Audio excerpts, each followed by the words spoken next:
milyar lira para mı gitti?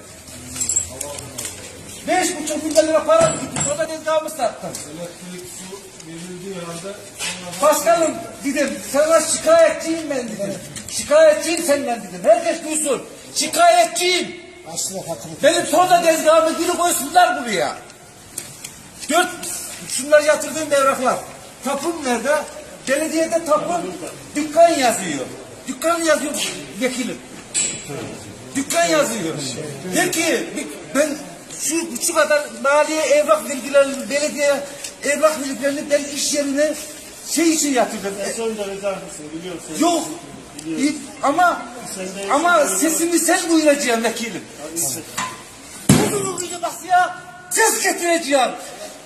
Ses getireceğim. Ses getireceğim.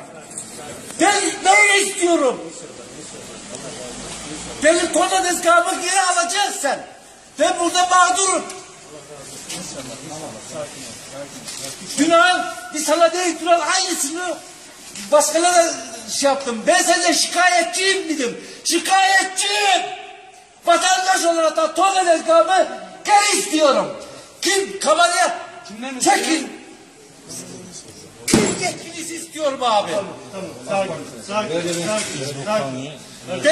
Benim torna tezgahı, ben iş yapamam. Çoluğumu çocuğumun rızkını aldım evden. Hurdacıya dedim, al para dedim. Ya yazlık günah değil mi? Başkanım ili geçtiği komple geçin dedim. 1,5 milyar lira alıyordu dedim. Hadi zamanında yatırmadığım için özür diliyorum dedim. Olmaz. Niye bana gelmedin diyor. O belediye çalışan ekipleri senin adamın değil mi? Senin peşinde mi gezeyim ben? Nasıl bulayım seni? Avrupalara mı gideyim? Hangi belediyeye vardım? Oraya bir tane şey koymuşlar. Halterci miymiş neymiş zamanında. Beni tartakladı. Niye tartaklıyorsun beni kardeşim? Ben su parası yatırmaya gelmiştim. Vergi yatırmaya gelmiştim o diye. Ben vatandaşım. Ben burada elimin karasıyla para kazanıyorum.